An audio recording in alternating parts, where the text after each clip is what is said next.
So I quit drinking a year and a half ago. Thank you, 5 people. I had to quit drinking. It was a physical thing. It was way harder than I thought it would be, though. Like, I thought it'd be easy to quit drinking. And I know that might sound stupid, but I've quit some pretty hard drugs before. So I thought booze is gonna be a cakewalk. But it's tougher with alcohol mentally because it's around everywhere all the time. I didn't deal with that before when I was quitting hard shit. I'd never been watching a football game on Sunday afternoon and they're like, welcome back to our second half, sponsored by cocaine. And then it cuts to a giant bag of Coke getting poured really slowly and majestically onto a mirror. Then a voiceover comes in, grown in the mountains of Colombia. Pure as the driven snow. Please enjoy cocaine responsibly. Cocaine is a proud sponsor of Breast Cancer Awareness Month. Who wants to go swimming or dancing or fighting? God damn it, I feel alive. I'm 30 years old. I have 3 roommates. Starting to think the math on that doesn't quite add up. A lot of my friends who are 30 are starting families and stuff now. That's cool, I'm happy for them. But some of them are kind of talking down to me now because I don't have those things. I don't care for that so much. Because I was having lunch with a buddy of mine that I haven't seen in 5 years. And in the past 5 years, he got married and had 2 kids. So we're catching up. I got a lot of questions. And then he's like, oh, enough about me and the family. What's new with you, pal? And I was like, well, I just moved into a new place. And then he said, that's exciting. What do you got, like a condo or a bachelor apartment? And then I said, no, it's a big house. And then he said, big house?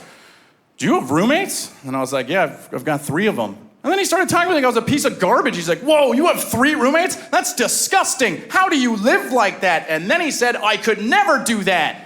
And I'm thinking in my head the whole time, you have 3 roommates, you son of a bitch. What are you talking about? Like, you just told me about them. You can call them a wife and kids, but they still count as roommates, you know?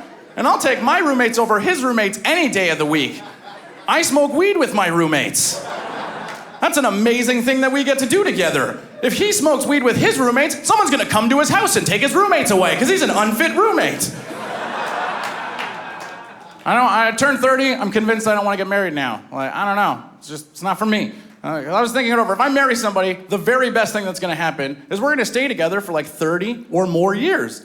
And I just celebrated a 30th anniversary with myself, and I'm ready to go for a pack of smokes and never come home. I was also just done with dating. Like, I'll tell you why I stopped seeing this last girl.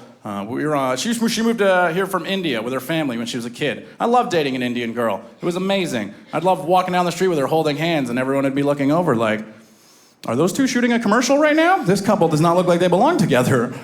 And it was great until date 9 or 10. We're getting to know each other a little bit better. And she says this to me, you know, I'm not racist, but I don't like Jews very much. She just said that out of nowhere. So my eyebrows go in the air. I'm very surprised to hear this. She notices I'm surprised and then says in a panic, wait, are you Jewish? I felt like I was in Poland in 1939. I was like, no, why? What's gonna happen if I get this question wrong?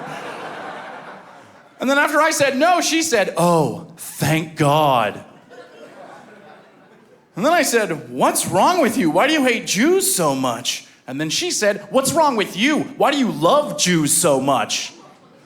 Then I kind of snapped back. I was like, listen, I don't love Jews so much. And then she said, oh, thank God. And I was like, well, now she thinks I agree with her.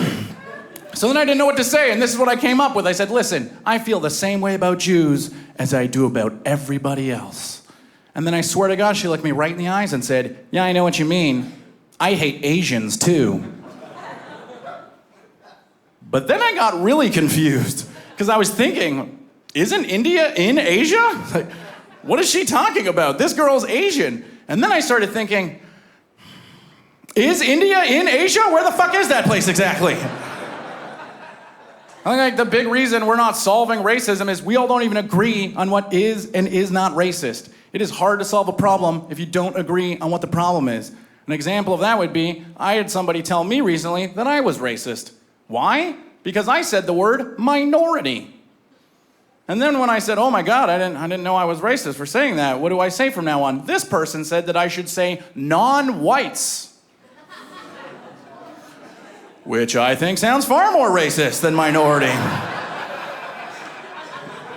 Non-whites, that sounds aggressive and angry. Like, I wouldn't be surprised to hear that in a Biggie song, for Christ's sake. Like, if it hit the chorus of like, and if you don't know, now you know, non-whites, I'd be like, oh my God, I love this song. I wouldn't even feel comfortable using the term non-whites talking about my laundry, for crying out loud. I got my non-whites over here, and my clothes that suck at basketball over here. That's the way I've always done it. I like to watch porn on the internet sometimes. I'm the only one, that's right. I do think it's weird, though, that 13-year-olds are growing up with this much pornography today. Like, that's messed up. That is gonna break their brains. When I was 13 and I wanted to masturbate, I had to search my house for something to masturbate to. Some days it'd be like, awesome, Dad left out a porno mag. Other days it'd be like, Mom left out a flyer for a patio sale with a woman dangling a sandal in a lawn chair. I'm gonna have to make this work right now. That's not my best joke, but it is my most personal. I used to masturbate to music videos growing up. I had to masturbate to music videos. A 13-year-old boy today is never gonna know that horrible, twisted pleasure. Sometimes it's amazing, other times, not so much. It's really hard to get the timing right. Like, do you know how many times in my childhood I accidentally ejaculated to Ja Rule's face? More than 0. That is too many times.